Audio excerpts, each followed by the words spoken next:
So last week we did not get to this subject, and this is our second area at the time of Great Herod that we're going to talk about. And sticking kind of with the theme of water, it's going to become readily apparent why water was so important for this particular place. And Masada is kind of interesting. It has a lot of history that is kind of around it. And think of this as Herod's winter home, if you will.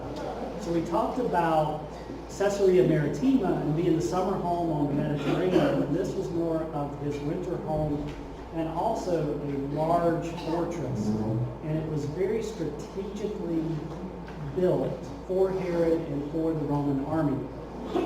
So this actually was a very large palace complex on the top of a mountain near the Dead Sea. So it is east of Jerusalem and just west of the Dead Sea, and it overlooks this very large area of desert where there's not a lot else around it. It was important strategically from a military standpoint simply because when we see the pictures here in a moment, you'll see that you could just see for miles and no one could sneak up on you at Masada.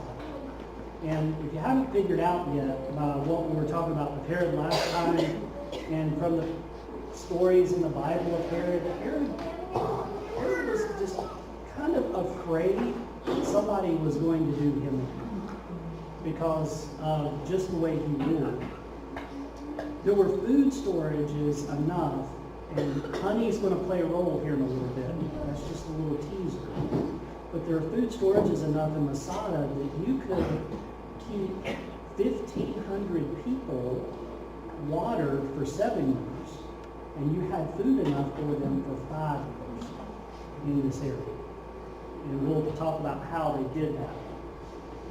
It was also a site of siege by the Romans where the Sicarii had holed up. These were the zealots near the time of the end of the apostles who were basically terrorists of the time against the Roman army. And they were being sought out by the army and imprisoned. And so a large group of them, and it was approximately 1,000 people between men, women, and children that came to Masada and were in this large fortress around 66 to 73 CE. This is just a picture of the complex. So this is a model that we saw before going in, and you can see the surrounding terrain, and you can see that it was built at the top of a plateau on a large mountain.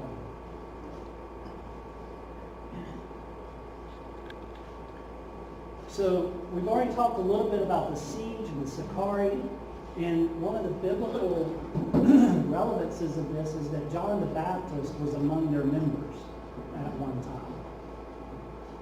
Other facts: it was a very stronghold of revolt, had a very long aqueduct system. So there was no rain in this area, so they had to have a way of obtaining water to basically be able to keep water for 7 years for 1,500 people. And we're going to show you some pictures of that aqueduct system that they built. And then there was this possible mass suicide, and that's questionable, around the end of the Zealots as the Roman encampment was about to break through the walls.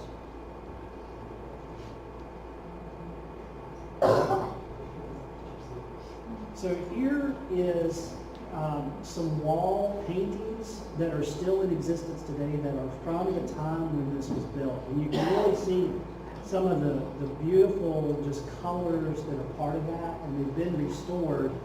And the wall segments, when you see the black line right here, above the line is what they have restored from the original. Below the black line is all original, with the exception of the plaster right around the painted areas that you see on the screen there.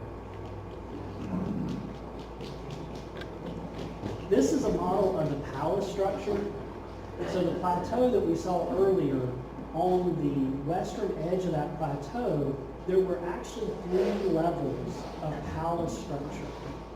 And so on the top and on the bottom were the living quarters, and then in the middle structure was actually an area where the food was kept. So think of this as kind of like the kitchen area.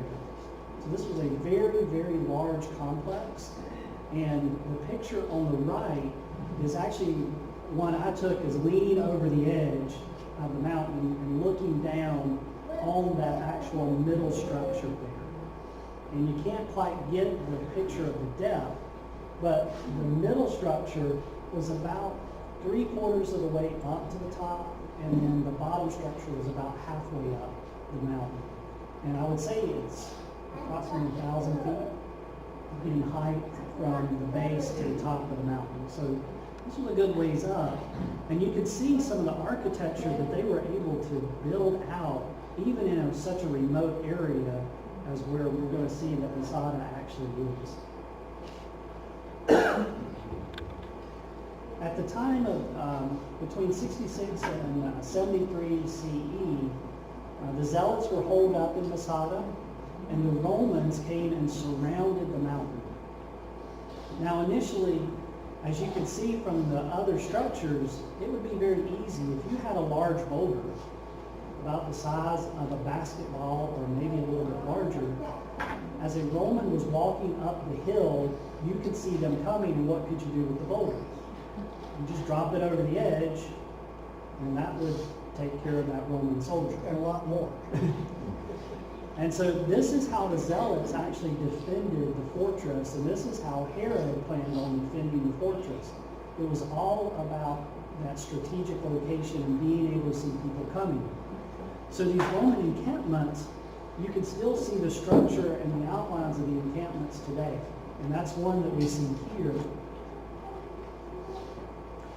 And I've put in red blocks here a couple of more of the encampments that you can see around. The one on the far right is actually at the base of the structure now, where the cable car stop is, where you load in to go up to the top. You don't actually have to walk up the hill anymore, but you can if you wish to. And there were some people that were doing that on the days that we were there. But they would have to start very early in the morning just because it was really warm to be to doing that during the day.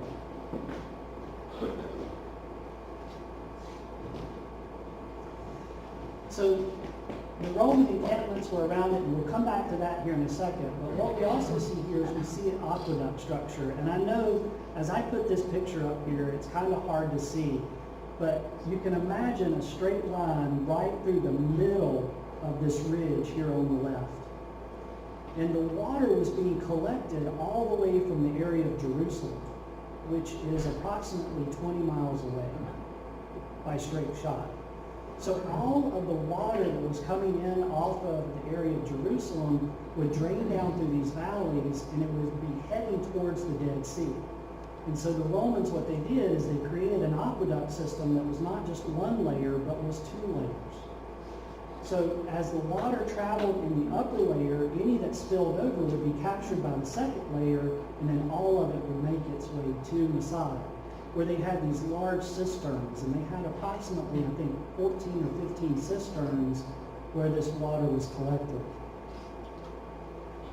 Here is just a picture of one of the aqueduct channels that is still in existence today. This is right at the base of the mountain. And then this area here on the right is actually an entrance that goes into the cistern. And it was through this series of cisterns that they were able to hold enough water for 1,500 people for 7 years, once it was collected. Something that was kind of interesting is you can imagine in the desert, it's very difficult to grow anything, and they didn't have any access to anything like fertilizer, and the soil is just really sandy and gritty. But they figured out a way to make it work.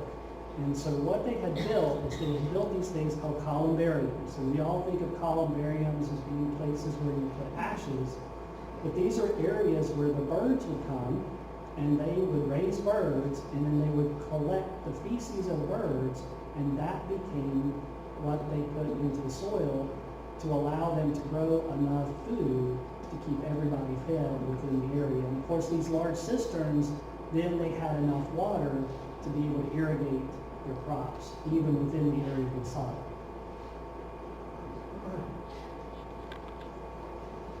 So finally, the Roman encampments, the way they eventually decided that they were going to be able to breach the walls of Masada was to build a very large ramp.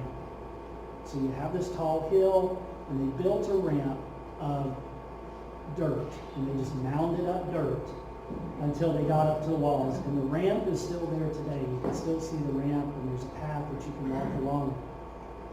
And the Romans were very smart about how they did this. So they had been imprisoning all of the zealots' friends. So guess who built the ramp? So the zealots were not then going to throw stones down onto their own people and kill them as they were building this ramp. So over the course of a couple of years, they built the ramp and eventually breached the walls.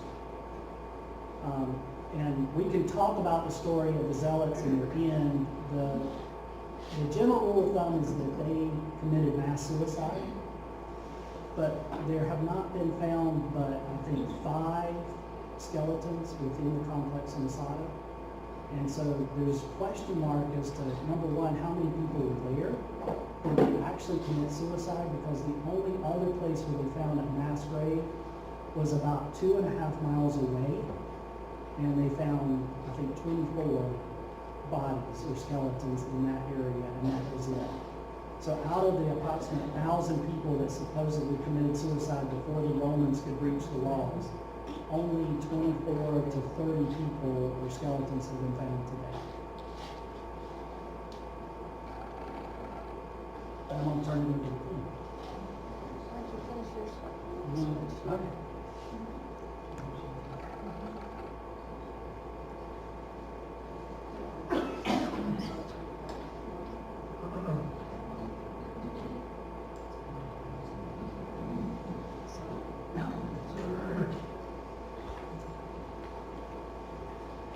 So our next stop along our trip with water is also going to start us on our walk with Jesus, and that is in the area of Galilee.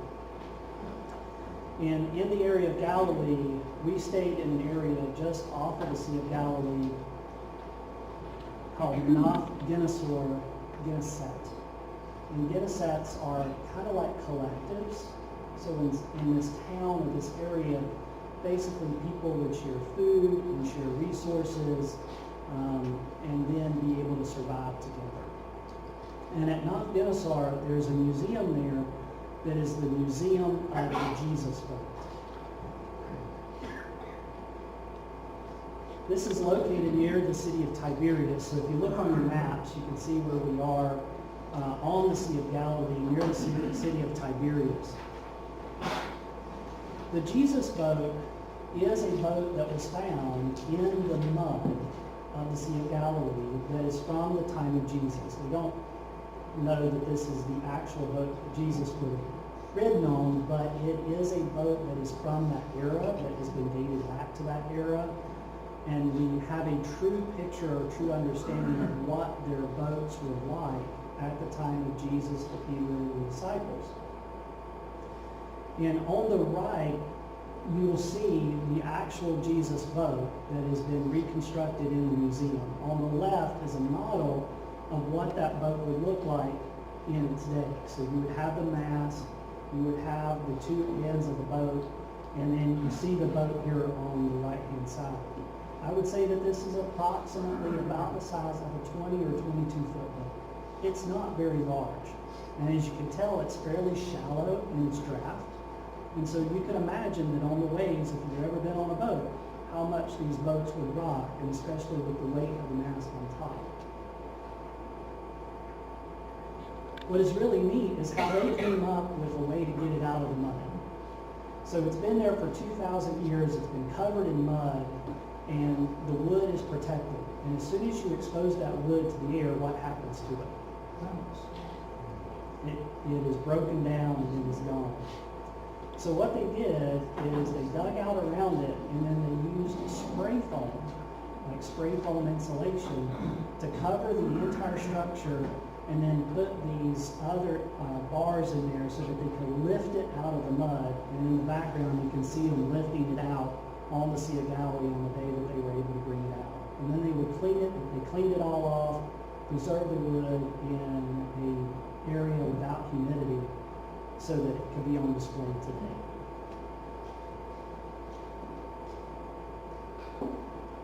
The Sea of Galilee is actually quite picturesque, and we were there at a great time of year. Our guide was telling us that if you come after about March or April, everything just goes brown.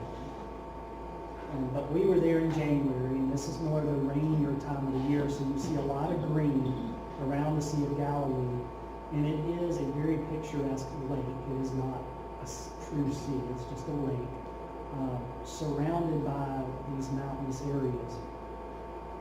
And Angie just really liked this picture. She was supposed to get this talk, but she's not feeling right now. But this is one of her favorite pictures of the Sea of Galilee just because of the colors, the sky, and everything that was there.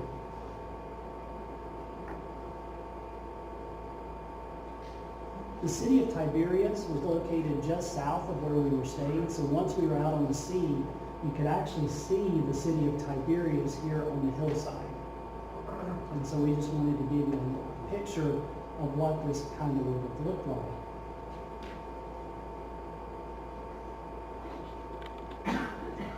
One of the most memorable things about the trip to me was communion on the Sea of Galilee. So we were able to go out on these boats, no longer powered by sails and oars. We actually had oars. They would take groups out onto the Sea of Galilee, and we were able to do that. And I think I'm going to be able to play a little video here, and I don't know if you'll be able to hear much of it, but you'll be able to see some of what we have.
That's just a little snippet of that experience. And we had gone out onto the Sea of Galilee, and it was very windy that day, as you could tell. Hair is just blowing, it's cold.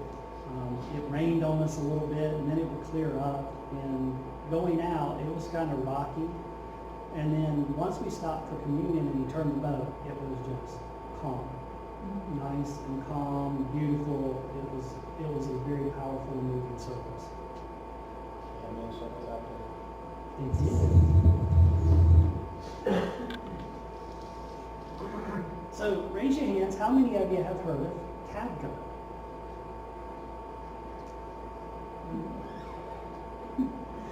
So you actually all have heard of Tagbha. You just have not heard it by the name of Tagbha. This is the site of the feeding of the 5,000. Tagbha is an area right there on the Sea of Galilee that is traditionally held as the area of the feeding of the 5,000. And one of the things that we learn on our tours is that we have tradition, we have maybe happened there, and then there's pretty good evidence that it happened there. And there's pretty good evidence to tradition that this is the area. It's also the location of a church. It's called the Church of the Heptagon, or the Seven Springs. And it also was an area where they had the calling of the first apostles. And Peter and his companions, after the resurrection, met Christ at this area. And it was one of the, this was the area that Christ last appeared in Galilee after the resurrection.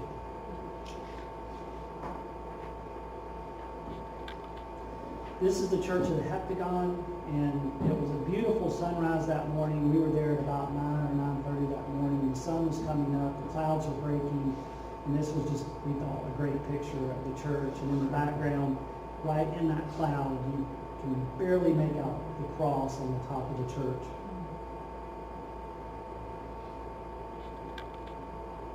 Inside the church, there was a nativity scene, and part of the mosaic in the floor of the church is actually seen here on the left. So we had the main altar area with the nativity scene, and then on the left, just underneath the altar, you can see that there are the 2 fish and a basket of loaves that are there, that is part of the mosaic that is in the floor of that church.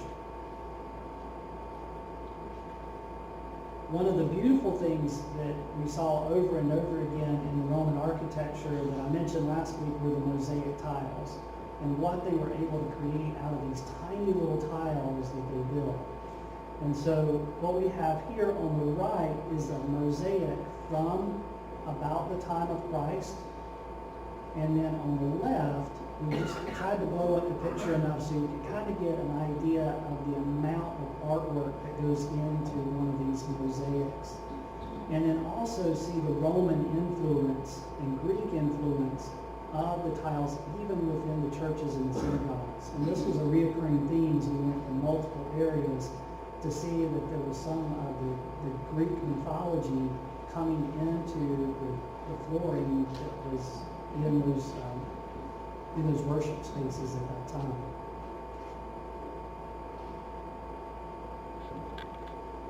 Now, I want to go ahead and preface that I think this is probably the most interesting thing to me that we saw, and will probably interest most of those farmers that are in all of us in this community a little bit. And this is the town of Battir.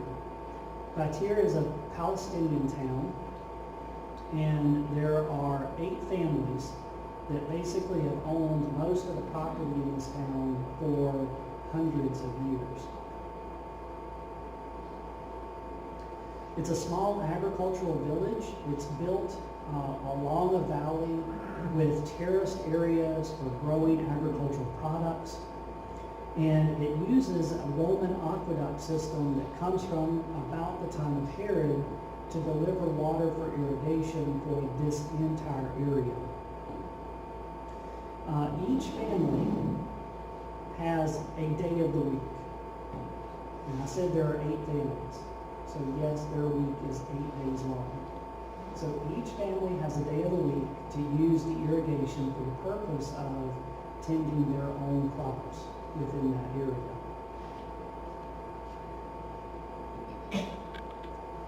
The entire valley is fed by a natural spring. And right here what we see on the left is a picture from inside the structure that was built around the spring to create a Roman bath. So they used natural water springs to create these bath areas that the Romans would go into, and that's where they would spend a lot of their time. They would have, that was part of their socialization, was to go to the bath and spend it with their friends that day. But I blew up the area there so you could see that the natural spring is still providing water today. And as you can tell, it's a pretty high rate of water that comes into that area. And this is at the top of the valley, not at the bottom of the valley. They do have a spring that comes to the outside that runs today that basically just takes the water and then moves it through the aqueduct system that goes through the town. As you're walking away from that spring, you're walking along a sidewalk, and there's this aqueduct, and you just see water moving down through there, and then steps go down into the terraced area of the valley where all of the different growing areas are. And this water system is used to move the water from the spring down into a Roman cistern that is built at the top of the top terrace. And so that's what you see here. You see the water being moved down. This is now a restaurant that's off to the right there. but they've left the old water system intact. And then on the right-hand picture, you see the actual Roman cistern that is there to gather the water. So what they do on their day to water their plants and to tend their gardens is they would open up a series of gates to then allow the water to go to their area of the terraces. As you can see in the picture on the left, this is a fairly large area. It would be, I don't know, from a good standpoint of kind of a thought process, but probably from here and incorporating Johnny's Fields up here on the left towards Bear Poplar Road. It's probably about that size of area. And so they open up these gate systems, and the water would then flow to each terrace depending on which gate was open. And so with this water flow, and the way they have it structured, is that each terrace has a layer of topsoil of between 1 and 2 meters. Up underneath the layer of topsoil is chalk. And it's just a major commodity that is there in this whole area. Chalk is waterproof. And so what happens as they're irrigating their crops on their top terrace, so if a family has 3 terraces in one area, as they irrigate the top terrace, it goes through the topsoil, moisturizes the topsoil, hits the chalk, goes between the stones of the terraces down to the next terrace, and then it irrigates terrace by terrace as you go down. So that on that single day, out of that 8-day cycle, you can easily irrigate your entire system. And as you can see on the right, it's very lush, it's very green, and this entire town basically is all organic. They only eat what is made on their land, with the exception of some starches that they add to it and some livestock that are not kept there. So rice, chicken, those sort of things are not in this area. But all of the fresh vegetables and fruits are from their own farms in this area. And they go down and they collect their goods for the day off of their property, and then they take it back to home to eat. And one of the best meals that we had the whole time we were there was actually the meal that we had in Battir, where they were feeding us from all of these crops. And it was just absolutely wonderful. I added this last picture in Battir simply because I found olive trees to be completely fascinating. Olive trees basically will lose branches and will lose offshoots, and those will die away and the new ones will grow. So this is an olive tree right outside the restaurant where we ate that day that is 4,000 years old. And it is absolutely tremendous. So as you can see, the trunk of this tree right here, right where that first kind of crook happens is right at about head high. And it was just big and beautiful, one of the largest olive trees we saw the whole time that we were there, including some that are in the Garden of Gethsemane that are from the time of Christ. And I think we'll have some pictures of those later on in one of our presentations.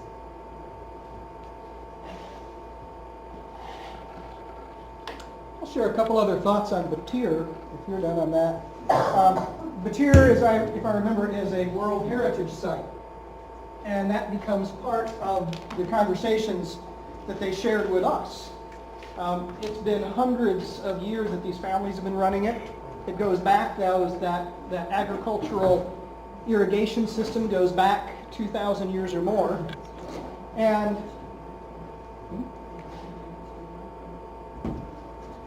does he have the same kind of adapter that you do? Probably. Okay.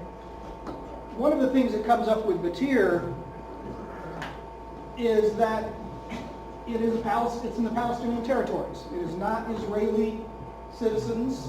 It is not a Jewish community. From Battir, you can see a Jewish settlement on one of the further hills, sort of down the valley on the other side. There's a Jewish settlement that's been going in. And the Jewish government has stated that their plan is to extend their wall through the Battir Valley so that they can adequately protect the Jewish settlements. And of course, those Jewish settlements weren't there 10, 15, 20, 30, 50 years ago, but as they move in, they decide that they need to be safe. So what they're trying to do is push out the Palestinians in this area as well and put a wall through there, which would destroy both the community that has been there for roughly 1,000 years, and it would potentially devastate the irrigation systems and such, or those would be taken over by the Israeli government and the Israeli settlers. That's one of the interesting dynamics of what's going on in that community. And when we say Palestinian, in some cases these might be Muslim, but there are also a lot of Palestinians which are Christians and struggling with these same kind of issues because they're not Israeli citizens. They don't have any rights, even though it's their own family land that has been sometimes in the family for 1,000 years. But politics and fear and needs of the community and whose community and all those things come into play. So they're desperately trying to work through the government on the issue of World Heritage to try to prevent that from happening, protect it. Did you have a different thought on that? No, one of the pictures where we saw the valley, down in the bottom of the valley, they've already built a railway system that is kind of like the light rail in Charlotte. And then at the top, you could see the Jewish settlements that were starting to approach into the area surrounding Battir. I'm not familiar with the phrase World Heritage Sites. Can you explain what that definition is? There's a limited number. What these are looking at is things that have what they would consider a global historical importance. They're all over the world, so there's things that can be in the United States that might be, I don't know exactly, like there's some of the Masada settlements out in the far west or something of that nature. You have them around the world. Once you get designated a World Heritage Site, it's intended to be how does the global community protect this for its posterity and for history, things of that nature. So it gets designation for like the United Nations? More like United Nations, yes. Okay. Yep. Okay. First place I want to talk about is Cana, the church at Cana. This is the site where Jesus did his first miracle, where he turned the water into wine. This can actually be,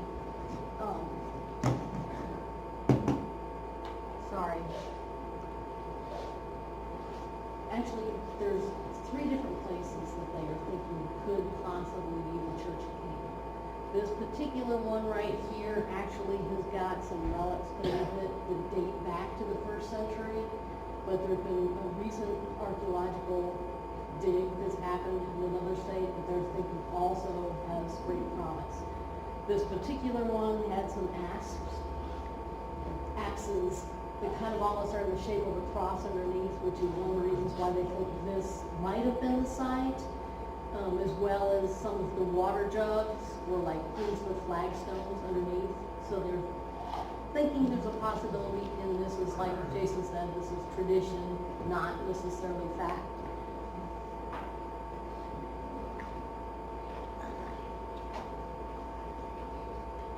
Okay.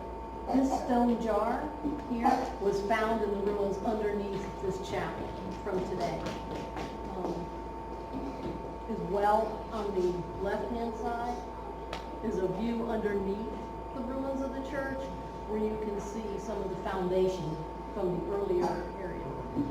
And you notice that there's a lot of like coins and like papers in there. All over the Holy Land where we went, where there was holy sites, you often found papers where people would write prayers on papers and try and stick them in the holy areas. And Holy litter. holy litter. A lot of the people that are the caretakers were. You can see they were trying to figure ways to not have that. People just keep figuring ways to get it Yeah, in there. which I think is one of the reasons why the big old glass got put around the stone, because they had so often people trying to put the prayers in there. How big would you say that jar is? You can see the heads on the other side of that jar. I mean, it is easily 2.5 people height. 2.5, 3 feet across? Yeah, it's. probably why is this at least for the display.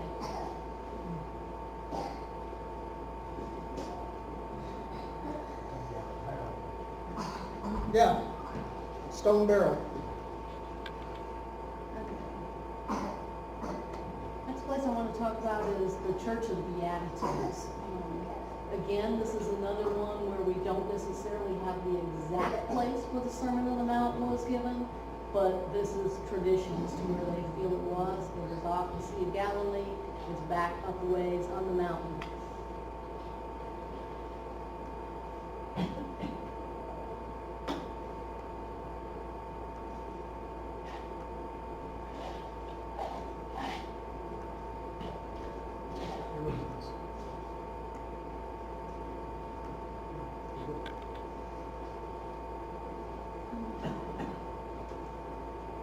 Again, tradition has the sermon is being held at Capernaum, which is near Capernaum. This is the church that was built on it. Again, wherever they have found like holy sites, they're especially somebody from the Hellenistic Queen period, Helen. Queen Helen, Constantine's mother. would go through and build churches on top of anything that was considered holy. So this is a church, I don't necessarily have the date on it, that was built on top of this area where they believed the sermon was had. We were able to actually go and have a service on this mount. We didn't actually do it inside, but they've got little chapels that they have outside. They've got a couple of them in different gardens to just accommodate all the different pilgrims that are in the area visiting. It's Roman Catholic Church, so they run the inside of that. Yeah, and Scott can tell you all about the nun being very particular about how all of her things were done. So when you say a church, you're talking about a church building. There's no congregation attached to this church. It's a tourist site. I don't know if anyone would ever gather there for service of their own. It is an operational Roman Catholic, but in many of these, like you said, I don't know that they would actually have an ongoing congregation, but they do have certain services that they run inside the church by one of the Roman Catholic priests. Could be for whoever happens to come, like a lot of other tourist locations. Yeah, there isn't a whole lot of seating in there from what I It's more remember. stand-up. Yeah. Okay. There is a view of the altar on the left. And then a lot of these churches, when you look up, I mean, there's so much just stuff to look at when you go into the church. I mean, the dome here was all gold, and then there's these windows around each one of them. And each one of the windows has one of the Beatitudes in it, written in Latin. So it's kind of neat. You can see on the left image a little bit of the seating in that area where and it's a central sort of altar, Yeah, and it's that one is in the circular, middle. yeah.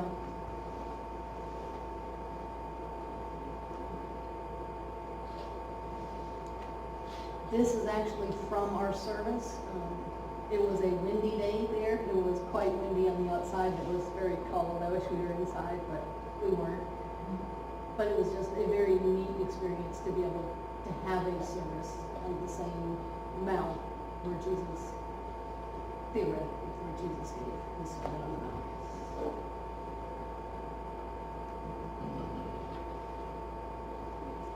Okay, the next area is also around the Sea of Galilee. It's the town of Capernaum. This is a town where Jesus went back to and actually spent a good number of his years ministering in this town. It is where he actually recruited some of his first disciples here based on Mark. It's a small fishing village, and he actually came to the area when he heard about John the Baptist being in prison. And he actually stayed with Peter in this town.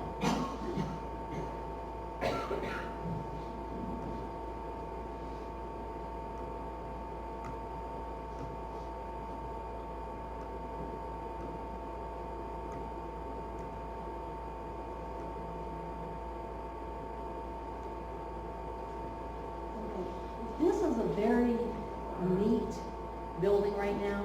This church, actually, that you can see on the left here, was built, I think, around 1981. It's a more modern church building.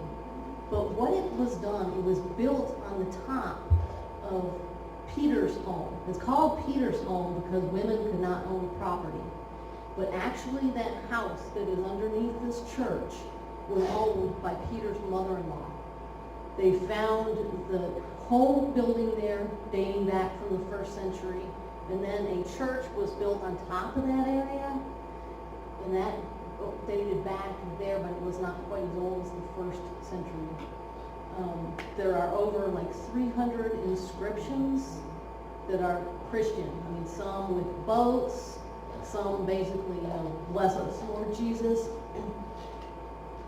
that designate this being a heavily used meeting area for some of the first Christians in this town.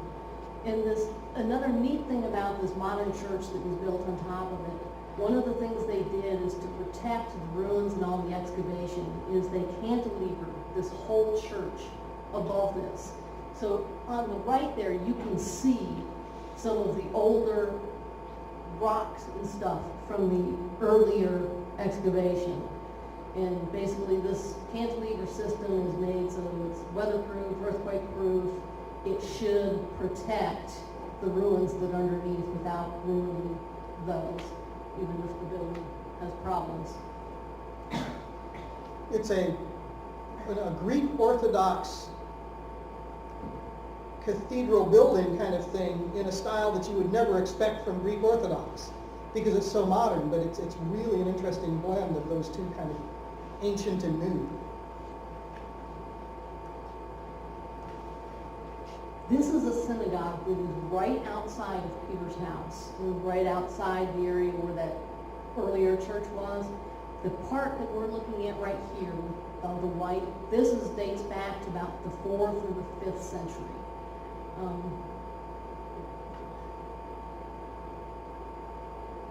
And basically this is built on top of the synagogue that was there during the 1st century. Here's a look at it from the side, and you can see all of the rock that's black. That all dates back to the 1st century. So that's the first temple where Jesus was preaching and teaching. The stuff, the white on the top is the stuff from the 4th to the 5th century.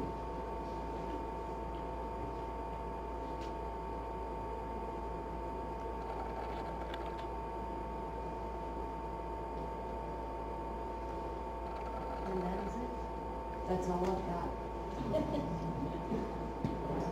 Sorry, I'm not a good public speaker. I can't do public speaking. Well, I know it's not really public, but still, I get all flustered.